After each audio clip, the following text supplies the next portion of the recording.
بسم اللہ الرحمن الرحیم۔ سورہ بقرہ کے تیسرے رکوع کا درس ہم سماعت کریں گے۔ چنانچہ رب العالمین ارشاد فرماتا ہے، بسم اللہ الرحمن الرحیم، یا ایہا الناس اعبدوا ربکم، اے لوگو اپنے رب کی عبادت کرو۔ گزشتہ آیات میں پہلے مومنین کا ذکر سماعت کیا گیا، پھر اس کے بعد کفار کا ذکر ہوا، منافقین کا ذکر ہوا۔ اب مجموعی طور پر تمام عالم انسانیت کو گویا کہ حکم ہے کہ اے لوگو، اس میں مومن کافر سب شامل ہیں۔ فرمایا یا ایھا الناس اعبدوا ربکم، اے لوگو اپنے رب کی عبادت کرو۔ الذی خلقکم، وہ جس نے تمہیں پیدا کیا۔ رب کے اپنے معنی ہوتے ہیں پالنے والا، پرورش کرنے والا۔ تو وہ رب جو پالن ہار ہے، پرورش کرنے والا ہے، ایک قطرے کو وہ انسانی شکل دیتا ہے، پھر ماں کے پیٹ میں اس کی پرورش کرتا ہے، پھر وہ جب باہر آتا ہے تو اس کے دنیا میں رہنے تک اور موت کے آنے تک اللہ تبارک و تعالی اس کی افزائش فرماتا ہے۔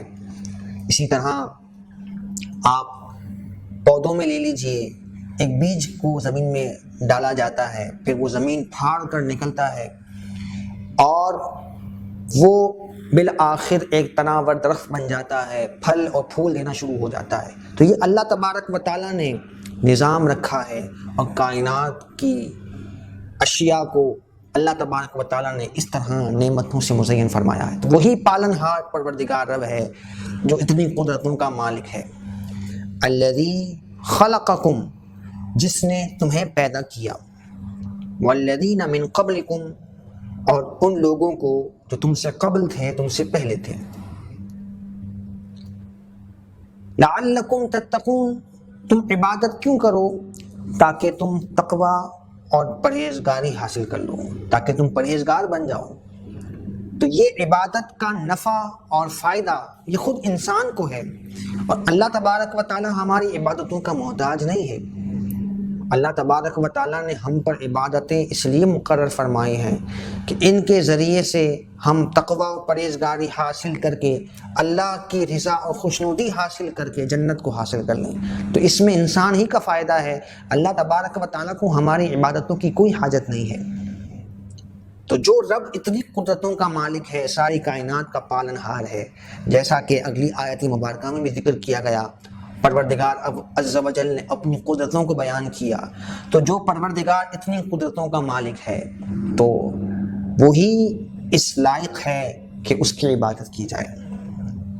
الذی جعل لکم الارض فراشا، وہ ذات جس نے زمین کو تمہارے لیے بچھونا بنایا، والسماء بناء، اور آسمان کو عمارت بنایا، اور ایک چھت کی طرح سے وہ سایہ فگن ہے، ایسی پیاری چھت جو بغیر کسی ستون کے قائم ہے، اور کائنات کی ابتدا سے لے کر قیامت کے آنے تک وہ قائم و دائم ہے، اور اللہ تعالیٰ کی قدرت کی ایک نشانی ہے۔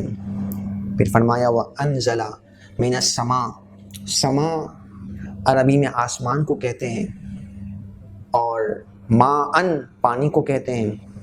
فرمایا وَأَنزَلَ مِنَ السَّمَاءِ مَاءً، اور آسمان سے پانی کو اتارا، فَأَخْرَجْنَا بِهِ مِنَ الثَّمَرَاتِ، تو اس سے اس نے پھل نکالے، رِزْقًا لَكُمْ، تمہارے کھانے کے لیے۔ یعنی اللہ تبارک و تعالیٰ نے آسمان سے پانی کو برسایا، اور اس پانی کو سبب بنایا کہ اس سے سبزہ پیدا ہوتا ہے، اور فرمایا اے انسانوں، تمہارے لیے، تمہارے رزق کے لیے، تمہارے کھانے کے لیے اللہ تبارک و تعالیٰ نے یہ اہتمام فرمایا۔ فَلَا تَجْعَلُوا لِلَّهِ أَنْدَادًا، تو اللہ کے مد مقابل نہ ٹھہراؤ۔ یہ قیامت تک جو اللہ تعالیٰ کے علاوہ کسی اور کی پوجا کرنے والے ہیں، اللہ تعالیٰ کے علاوہ کسی اور کو مستحق عبادت سمجھنے والے لوگ ہیں، شرک میں جو مبتلا ہیں، ان کو جھنجھوڑ کر قرآن مجید فرقان حمید کی ان آیات نے یہ بتایا کہ جو پروردگار اتنی قدرتوں کا مالک ہے وہی اس لائق ہے کہ اس کی عبادت کی جائے، نہ کہ وہ مخلوق جو اسی کی پیدا کرتا ہے، یہ پتھر ہو یا لکڑیاں ہوں جن کے بت تراش کر تم ان کی عبادت کرتے ہو، یا وہ لوگ جو آگ کی پرستش کرتے ہیں، یہ آگ بھی اللہ کی پیدا کردہ ہے، وہ جو سورج کے پجاری ہیں ان سے بھی گویا خطاب ہے کہ یہ سورج، چاند، ستارے، کائنات ساری اللہ تبارک و تعالیٰ ہی کی تو پیدا کرتا ہے۔ تو جو پروردگار اتنی بڑی قدرتوں کا مالک ہے، اتنی بڑی کائنات کو بنانے والا ہے اور سب کا پالن ہار ہے، بھلا مخلوق میں کوئی چیز اس کے برابر کیسے ہو سکتی ہے اور اللہ کے ساتھ اس کی عبادت کیسے کی جا سکتی ہے؟ یہ کتنا بڑا ظلم ہے کہ جس پروردگار نے اس چیز کو پیدا کیا اسی چیز کو اللہ کے برابر قرار دے دیا جائے۔ تو اسی وجہ سے شرک ناقابل تلافی جرم ہے۔ جب یہ قرآن مجید فرقان حمید میں دوسرے مقام پر فرمایا گیا ان الشرک لظلم عظیم، بے شک شرک بڑا عظیم گناہ ہے اور ظلم ہے، اور ایک مقام پر فرمایا ان اللہ لا یغفر ان یشرک بہ، اللہ اپنے ساتھ شرک کرنے والے کو معاف نہیں فرمائے گا۔ تو بندہ مومن تو شرک کا تصور بھی نہیں کر سکتا۔ ہاں قیامت تک کے لیے جو مشرکین ہیں ان کو جھنجھوڑا گیا اور انہیں اس بھیانک جرم سے باز رہنے کا حکم ارشاد فرمایا گیا۔ فرمایا فلا تجعلوا للہ اندادا، اللہ کے لیے مد مقابل نہ بناؤ، وانتم تعلمون، حالانکہ تم جانتے ہو کہ جو پروردگار اتنی عظمتوں کا مالک ہے کوئی اس کے برابر نہیں ہو سکتا۔ پھر اگلی آیات میں قرآن مجید فرقان حمید جو نبی پاک علیہ الصلوۃ والسلام کے معجزات میں سے سب سے بڑا معجزہ ہے اور جو حضور صلی اللہ تعالیٰ علیہ وآلہ وسلم کی نبوت پر دلیل ہے۔ یاد رکھیے گا کہ معجزہ یہ نبی کی نبوت پر دلیل ہوتا ہے، یعنی واقعی جنہوں نے نبوت کا اعلان کیا واقعتاً اللہ کے نبی ہیں، اس پر وہ معجزہ پیش کرتے ہیں جس کو دیکھ کر باقی لوگوں کی عقلیں عاجز آ جاتی ہیں، اسی لیے اسے معجزہ کہتے ہیں۔ تو نبی پاک علیہ الصلوۃ والسلام کو جو معجزات عطا کیے گئے ان میں قرآن مجید فرقان حمید سب سے بڑا معجزہ ہے کہ وہ عرب کا دور جہاں فصاحت و بلاغت اپنے عروج پر تھی اور بچہ بچہ فی البدیہہ عربی کے اشعار پڑھ دیا کرتا، ایسے موقع پر قرآن مجید فرقان حمید کی آیات ان کے سامنے پیش کی گئی جن کے حسن کلام کو دیکھ کر بڑے بڑے فصحاء بلغاء عاجز آ گئے اور ماننے پر مجبور ہو گئے کہ واقعتاً یہ رب تعالیٰ کا کلام ہے، یہ کسی بشر کا کلام نہیں ہو سکتا۔ فرمایا وَإِن كُنتُمْ فِي رَيْبٍ، اگر تم شک میں ہو، مما نزلنا، اس میں جو ہم نے نازل کیا، علی عبدنا، اپنے بندہ خاص پر، یعنی نبی پاک علیہ الصلوۃ والسلام پر جو ہم نے قرآن نازل کیا، اگر تم اس کے متعلق شک میں ہو تو قرآن نے کھلا چیلنج قیامت تک کے کافروں کو دیا۔ فرمایا فَأْتُوا بِسُورَةٍ مِّن مِّثْلِهِ، تو قرآن کی مثل ایک چھوٹی صورت لے آؤ۔ یہاں پر سورتن پہ دو زیر ہیں جسے تنوین کہا جاتا ہے، تو عربی گرامر کے اصولوں کے اعتبار سے یہاں اس کا معنی ہوگا چھوٹی صورت۔ تو فرمایا فَأْتُوا بِسُورَةٍ مِّن مِّثْلِهِ، تو قرآن کی مثل ایک چھوٹی صورت لے آؤ۔ اب اس وقت کے بڑے بڑے فصحاء بلغاء نے ایڑی چوٹی کا زور لگا دیا قرآن کا مقابلہ کرنے کا یا قرآن کے مقابل کوئی صورت لانے کا، تو اس چیلنج کے آگے وہ بے بس ہو گئے اور قرآن مجید فرقان حمید کا مقابلہ نہ کر سکے۔ تو فرمایا کہ اگر تمہیں قرآن کے کتاب اللہ ہونے پر شک ہے تو اس کی مثل کوئی چھوٹی سی صورت لے آؤ۔ اور بڑے عجیب و غریب واقعات تاریخ میں ملتے ہیں کہ اہل عرب نے کتنی کوششیں کی، کوئی قرآن کی آیت بنانے کی، قرآن جیسی آیت بنانے کی کوشش کرتا تو خود اس کے اپنے چاہنے والے اس کا مذاق اڑاتے اور وہ ذلیل و رسوا ہو جاتا۔ تو یہ قرآن کا اعجاز ہے کہ اس نے بڑے بڑے فصحاء بلغاء کو عاجز کر دیا۔ اس موقع پر حضرت علامہ فضل حق خیر آبادی مجاہد جنگ آزادی رحمۃ اللہ تعالیٰ علیہ کی بات قابل ذکر ہے۔ آپ فرماتے ہیں کہ قرآن مجید فرقان حمید کی جو چھوٹی صورت جس کے مقابلے کا ان کو چیلنج دیا گیا کفار کو، وہ سورہ کوثر ہے، یعنی الفاظ اور حروف کے اعتبار سے سب سے مختصر جو سورت مبارکہ ہے وہ سورہ کوثر ہے۔ تو آپ فرماتے ہیں کہ سورہ کوثر میں 3 آیتیں ہیں اور مکمل قرآن میں 6666 آیتیں ہیں۔ تو اگر ان 6666 آیتوں کو ہم 3 سے ڈیوائڈ کریں 2222 عدد آتا ہے۔ تو یہ علامہ فضل حق خیر آبادی فرماتے ہیں کہ اس سے پتہ چلا کہ قرآن بذات خود 2222 معجزات پر مشتمل کتاب ہے، کیونکہ اس کی ہر 3 آیتیں ایک الگ معجزہ ہے۔ مکمل قرآن تو معجزہ ہے ہی ہے، پھر اس کے جو اسرار و رموز ہیں، جو معنوی گہرائیاں ہیں وہ اپنی جگہ، لیکن خود قرآن 2222 معجزات پر مشتمل عظیم کتاب ہے۔ تو ناقابل تقابل مقابلے کی کوئی گنجائش نہیں ہے، ایسی عظیم کتاب اللہ رب العالمین نے اپنے محبوب علیہ الصلوۃ والسلام کے قلب اطہر پر نازل فرمائی۔ فرمایا وَادْعُوا شُهَدَاءَكُم مِّن دُونِ اللَّهِ، تم اللہ کے سوا اپنے حمایتوں کو بلا لو، حمایتیوں کو، چاہنے والوں کو، اپنے ساتھیوں کو بلا لو اس قرآن کا مقابلہ کرنے کے لیے، ان کنتم صادقین، اگر تم سچے ہو۔ فَإِن لَّمْ تَفْعَلُوا، اگر تم ایسا نہ کر سکو، یعنی قرآن کے مقابل چھوٹی صورت نہ لا سکو، اور قرآن نے قیامت تک کے لیے گارنٹی دے دی، فرمایا وَلَن تَفْعَلُوا، اور ہرگز تم نہ لا سکو گے، فَاتَّقُوا النَّارَ الَّتِي، تو تم ڈرو اس آگ سے، الَّتِي وَقُودُهَا النَّاسُ وَالْحِجَارَةُ، جس کا ایندھن انسان اور پتھر ہے۔ یعنی وہ کافر جو اللہ تعالیٰ کی وحدانیت کے منکر ہوئے اور وہ جن بتوں کی پوجا کرتے تھے، ان پتھروں کو اور ان کافروں کو جہنم میں ایندھن کے طور پر ڈالا جائے گا، جس سے جہنم کی آگ اور بھڑک جائے گی۔ اعدت للکافرین، وہ آگ جو کافروں کے لیے تیار کی گئی ہے۔ تو اس سے یہ پتہ چلا کہ جہنم بنائی جا چکی ہے، جنت بھی بنائی جا چکی ہے، اور فرمایا کہ یہ کافروں کے لیے تیار کی گئی ہے۔ وَبَشِّرِ الَّذِينَ آمَنُوا، اور اے محبوب صلی اللہ تعالیٰ علیہ وآلہ وسلم آپ ایمان والوں کو خوشخبری دے دیجیے۔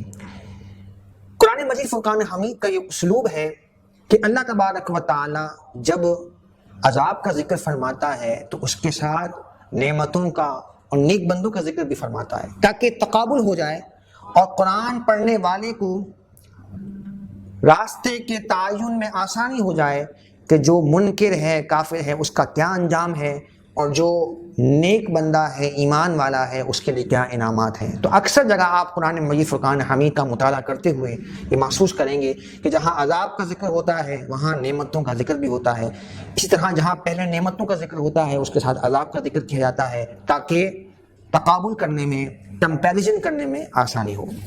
وَبَشِّرِ الَّذِينَ آمَنُوا، اور اے محبوب صلی اللہ علیہ وسلم آپ ایمان والوں کو خوشخبری دے دیجیے۔ وَعَمِلُوا الصَّالِحَاتِ، وہ لوگ جو ایمان لائے اور اچھے عمل کیے، کیا خوشخبری ہے؟ فرمایا اَنَّ لَهُمْ جَنَّاتٍ تَجْرِي مِن تَحْتِهَا الْأَنْهَارُ، بے شک ان کے لیے باغات ہیں، جنتیں ہیں جن کے نیچے نہریں رواں دواں ہیں۔ كُلَّمَا رُزِقُوا مِنْهَا مِن ثَمَرَةٍ، ثمرۃ عربی میں پھل کو کہتے ہیں۔ فرمایا جب کبھی انہیں اس میں سے کھانے کو پھل دیا جائے گا، قالوا هذا الذي رزقنا من قبل، وہ کہیں گے کہ یہ وہی ہے جو ہمیں اس سے پہلے رزق دیا گیا۔ یعنی جو جنتی پھل ہوں گے وہ شکل و صورت میں دنیاوی پھلوں سے ملتے جلتے ہوں گے، لیکن جب جنتی اس پھل کا ذائقہ چکھے گا تو اس کا ذائقہ اتنا لذیذ ہوگا کہ جو اس کے تصورات سے بھی بالا تر ہوگا۔ جیسا کہ احادیث میں جنت کی نعمتوں کا ذکر کیا گیا کہ کسی آنکھ نے وہ نعمتیں دیکھی نہیں ہوں گی، کسی کان نے ان کے متعلق سنا نہیں ہوگا، اور کسی ذہن میں اس کا خیال تک نہیں آیا ہوگا۔ ایسی عظیم و شان بالا تر نعمتیں جنت کی ہیں. فرمایا وَأُتُوا بِهِ مُتَشَابِهًا، اور انہیں صورت میں ملتے جلتے پھل دیے گئے. وَلَهُمْ فِيهَا أَزْوَاجٌ مُطَهَّرَةٌ، اور ان کے لیے اس میں پاکیزہ بیویاں ہیں.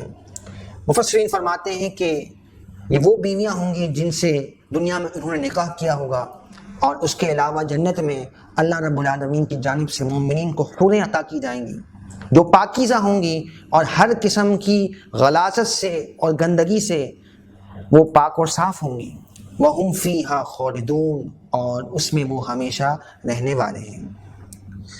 ان اللہ لا یستحیی ان یضرب مثلا، بے شک اللہ تبارک و تعالی حیا نہیں فرماتا مثال بیان کرنے سے. اس آیت مبارکہ کا پس منظر سمجھیے. جب قرآن مجید فرقان حمید میں ایک مقام پر مچھر کی مثال بیان کی گئی تو کافروں نے کہا کہ اللہ تعالیٰ کہ تم اتنی شانیں بیان کرتے ہو اور وہ ایک چھوٹے سے مچھر کی مثال بیان کرتا ہے. تو قرآن مجید فرقان حمید میں ان کافروں کے اعتراض کو رد کیا گیا. فرمایا کہ مثال کا جو اصل مقصود ہوتا ہے وہ سامنے والے کے ذہن میں بات کو بٹھانا ہوتا ہے. تو اللہ تبارک و تعالی حق بات بیان کرنے سے حیا نہیں فرماتا. ارشاد فرمایا ان اللہ لا یستحیی ان یضرب مثلا، بے شک اللہ حیا نہیں فرماتا مثال بیان کرنے سے. ما بعوضۃ، مچھر کی، فما فوقہا، یا اس سے بڑھ کر، یعنی اس سے بھی بڑھ کر اگر کوئی چیز ہو تو اللہ تبارک و تعالی حق بیان کرنے میں حیا نہیں فرماتا. فَأَمَّا الَّذِينَ آمَنُوا، تو بہرحال وہ لوگ جو ایمان لائے، فَيَعْلَمُونَ أَنَّهُ الْحَقُّ مِنْ رَبِّهِمْ، تو وہ جانتے ہیں کہ یہ حق ہے ان کے رب کی طرف سے. وَأَمَّا الَّذِينَ كَفَرُوا، اور بہرحال وہ لوگ جنہوں نے کفر کیا، فَيَقُولُونَ مَاذَا أَرَادَ اللَّهُ بِهَذَا مَثَلًا، تو وہ کہتے ہیں کہ اللہ نے اس مثال سے کیا ارادہ فرمایا. جس طرح کہ شان نزول کے حوالے سے عرض کیا گیا کہ یہ کفار نے اعتراض اٹھایا تھا، تو اصل جو وجہ ہے وہ ان کے دل کا کفر ہے اور بغض ہے جو اس طرح کے بیکار کے اعتراضات وہ کرتے ہیں. تو ایمان والے ہیں وہ اللہ تبارک و تعالیٰ کی بیان کردہ تمام تر باتوں کو دل و جان سے تسلیم کرتے ہیں. اللہ فرماتا ہے یضل بہ کثیرا ویہدی بہ کثیرا، اس کے ذریعے سے اللہ بہت سو کو گمراہ فرماتا ہے اور بہت سو کو ہدایت عطا فرماتا ہے. یعنی اس مثال کے ذریعے سے یا اس قرآن مجید فرقان حمید کے ذریعے سے اللہ تبارک و تعالی بہت سو کو ہدایت دیتا ہے اور بہت سے گمراہ ہو جاتے ہیں. یعنی قرآن پاک تو سب کے لیے ایک ہی ہے، لیکن اگر دل میں بغض ہو، کفر ہو یا نفاق ہو، جس طرح منافقوں کا طرز عمل ہے کہ نبی پاک علیہ السلام کے بغض سے جب سینے بھرے ہوئے ہیں تو وہی کلام قرآن مجید فرقان حمید جو نبی پاک علیہ السلام کی تعریف و توصیف پر مشتمل ہے، اسی کتاب سے وہ نبی بے عیب صلی اللہ تعالیٰ علیہ وآلہ وسلم کی معاذ اللہ برائیاں تلاش کرتے ہیں. تو یہ اصل دلوں کا نفاق ہے، ورنہ قرآن مجید فرقان حمید تو کتاب ہدایت ہے. وما یضل بہ الا الفاسقین، اور اللہ گمراہ نہیں فرماتا اس کے ذریعے سے مگر فاسقوں کو. فاسق اس شخص کو کہتے ہیں کہ جو نافرمان ہو. اب اس میں درجات ہیں، جو کبھی کبھار ایسا عمل کر لے، گناہ کبیرہ کا مرتکب ہو جائے تو وہ بھی فاسق ہے، اور وہ توبہ کرے تو اس کا گناہ مٹا دیا جاتا ہے. اور ایک وہ ہوتا ہے جو گناہ کبیرہ کا عادی ہوتا ہے، وہ بھی فاسق کے زمرے میں ہے. اور تیسرا وہ فاسق ہے جو گناہ کبیرہ کو حلال اور جائز سمجھ کر کرے، تو جو ایسا کرے وہ دائرہ اسلام سے خارج ہو جاتا ہے. یہاں پر مفسرین فرماتے ہیں کہ یہی سب سے بڑا فسق کا درجہ یعنی جو کافر ہیں، جو سب سے بڑے نافرمان ہیں، جو اللہ کے وجود کے ہی منکر ہیں، اس کی وحدانیت کے ہی منکر ہیں، وہ مراد ہیں الذین ینقضون عہد اللہ، وہ جنہوں نے اللہ کے وعدے کو توڑا، من بعد میثاقہ، اس کے پختہ کرنے کے بعد، یعنی وہ وعدہ جو عالم ارواح میں تمام انسانوں سے لیا گیا، اور رب عز و جل نے پوچھا الست بربکم، کیا میں تمہارا رب نہیں ہوں؟ تو تمام روحوں نے عالم ارواح میں یہ گواہی دی تھی، بلا، ہاں کیوں نہیں، تو ہمارا رب ہے۔ تو وہ وعدہ جو عالم ارواح میں یہ کفار کر کے آ چکے ہیں اور اللہ کو رب مان چکے ہیں، اب وہ اس وعدے کو توڑتے ہیں۔ وَيَقْطَعُونَ مَا أَمَرَ اللَّهُ بِهِ أَن يُوصَلَ، اور کاٹتے ہیں جس کے ملانے کا اللہ نے انہیں حکم دیا، یعنی رشتہ داری، مسلمانوں کے ساتھ آپس میں باہم تعلق، اور انبیاء کے ساتھ اپنے رشتے اور تعلق کو وہ توڑتے ہیں۔ وَيُفْسِدُونَ فِي الْأَرْضِ، اور زمین میں فساد پھیلاتے ہیں۔ اولئک هم الخاسرون، یہی لوگ نقصان والے ہیں۔